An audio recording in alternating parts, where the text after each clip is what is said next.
How do you answer a question that's posed to you on your EPA, your endpoint assessment, when that question is based upon a specific circumstance or situation that you've been placed in?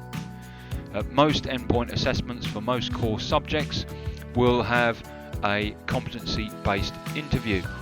And this video aims to give you some top tips on the ways in which to answer competency-based interview situational type questions. An example would be something like, name a time when you've had to lead a team. Name a time when you've had to lead a team deliver a specific function. Name a time when you've had to manage staff and their performance, and so on and so on. So what you're seeing in front of you here is an acronym STAR. Lots of great videos out there on YouTube and various other places in books and so on that give you some further guidance. My aim in the next 2 minutes is basically 2.5 minutes is to go through this. So this is what we remember in our head. We remember STAR, and the first part of this is the situation. So in our response we would give a situation. So let's say the question was, name a time when you've had to lead a team.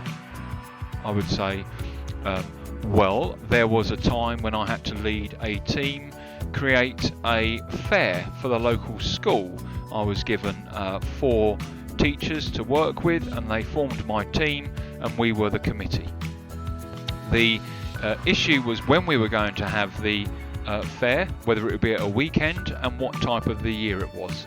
And our first aim was to determine that as a group.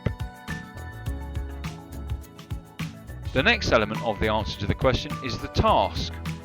What was the task? Was it implied or specified? And now an implied task is a task that is given in order to meet something that is specified.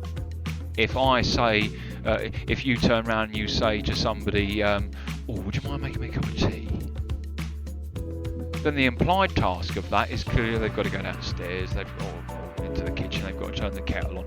An implied task is a task which does not need to be specified.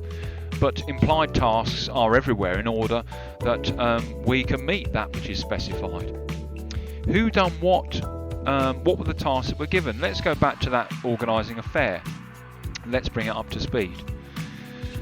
The task, well, the task was, as I said in the situation, was to create a fair for the local school.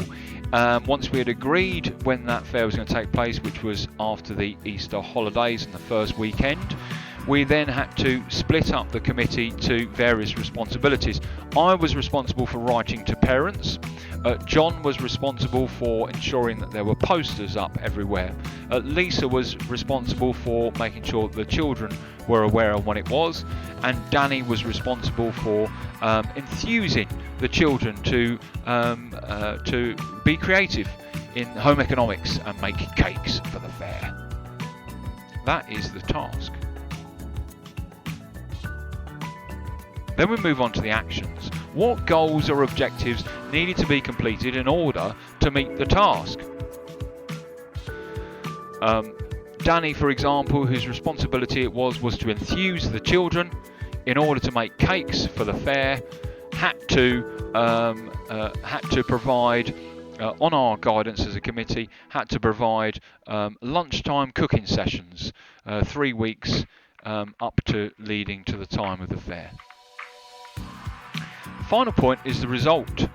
What was the end state of the situation?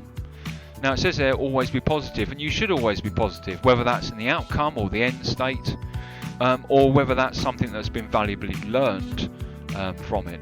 My advice would be to always be positive, and if it's going to be learned from a failure, then at least be honest about that. If, for example, under the circumstances I've given so far in this situation, I was to say, the result was that the fair did go ahead, but no children turned up with any cakes. The parents weren't aware that it was on. No children turned up to engage with any or run any of the stands, and it rained. It was a failure, but we're going to do it again in the summer. That would not be reflective of a successful result. So you do have to be quite careful in your response that the result is positive. And if it's not positive, then at least it's open and transparent and you've learned from it. The end result was that children didn't turn up with cakes, that no child turned up to help with the fair, that parents didn't know it was on, and that there was no posters around the school. The end result was that the fair went ahead, but the only people that were there were the teachers.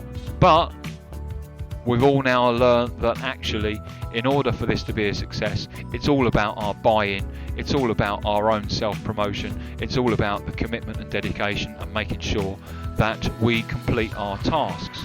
Now, whilst that is not a positive end to the question, at least it is open and honest, and you've identified ways to put it right. A better way would be to say the end state of this particular situation, or the result of this situation, was the fair went ahead. There were over 250 people that turned up for it.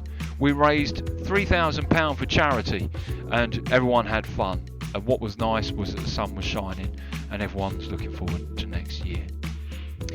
So STAR, there you go: situation, task, actions and results. And if you're asked a competency-based question for a formal interview, then just take that special moment, take that 1 minute, put your hand up and say, do you mind if I just have a think about this? And structure your response in such a way that you cover these areas. You will also always make sure then that it is logical, that it starts off with a sort of reminder of the situation, that the task is reiterated, that you visit some actions, and you don't have to visit them all, but clearly you have to show that some actions have been done with goals and objectives. And the final part there, the result, was it a success? And if it wasn't a success, then at least, if you're going to use that as an example, at least be open and transparent about it, and then ensure that you identify how to put it right next time.